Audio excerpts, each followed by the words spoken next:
The three Gunas of nature are the world of the Vedas. Arise beyond the three Gunas. Be in truth eternal, beyond earthly opposites, beyond gains and possessions. Possess thine own soul. Set thy heart upon thy work, but never on its reward. Work not for the reward, but never cease to do thy work. He whose mind is untroubled by sorrows, and for pleasures he has no longings, beyond passion and fear and anger, he is the sage of unwavering mind. Who everywhere is free from all ties, who neither rejoices nor sorrows, if fortune is good or is ill, he is a serene wisdom. There is no wisdom for man without harmony, and without harmony there is no contemplation. Without contemplation there cannot be peace, and without peace can there be joy? Not by refraining from action does man attain freedom from action. Not by mere renunciation does he attain supreme perfection. He who draws himself from actions, but ponders on their pleasures in his heart, he is under a delusion, and is a false follower of the path. They say that the power of the senses is great, but greater than the senses is the mind. Greater than the mind is Buddhi, reason, and greater than reason is he, the spirit, in man and in all. The man who in his work finds silence, and who sees that silence is work, this man in truth sees the light, and in all his works finds peace. He whose undertakings are free from anxious desire and fanciful thought, whose work is made pure in the fire of wisdom, he is called wisdom, he is called wise by those who see. In whatever work he does, such a man in truth has peace.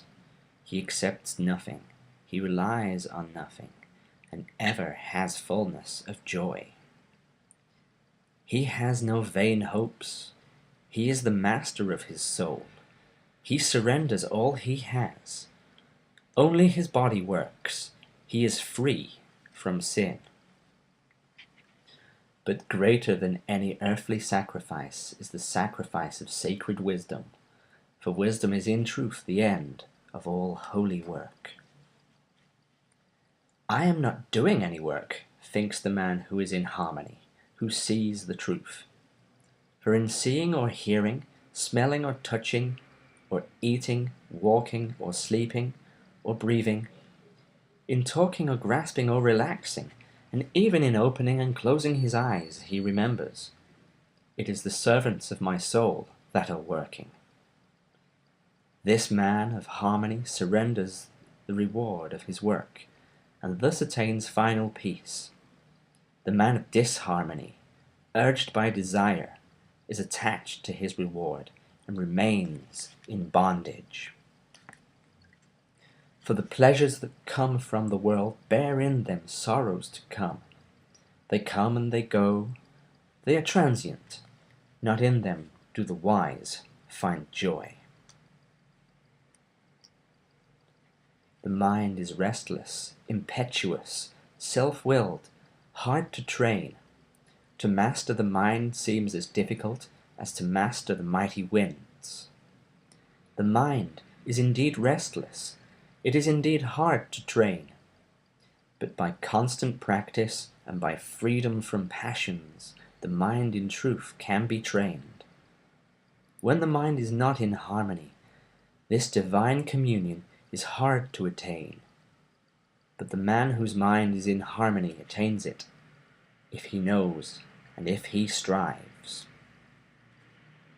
The visible forms of my nature are 8: earth, water, fire, air, ether, the mind, reason, and the sense of I. But beyond my visible nature is my invisible spirit.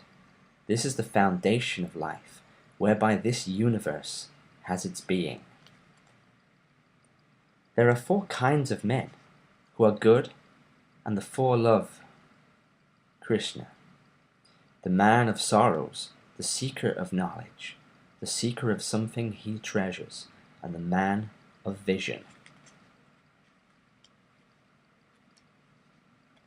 At the end of the night of all time, things return to my nature, and when the new day of time begins, I bring them again into light.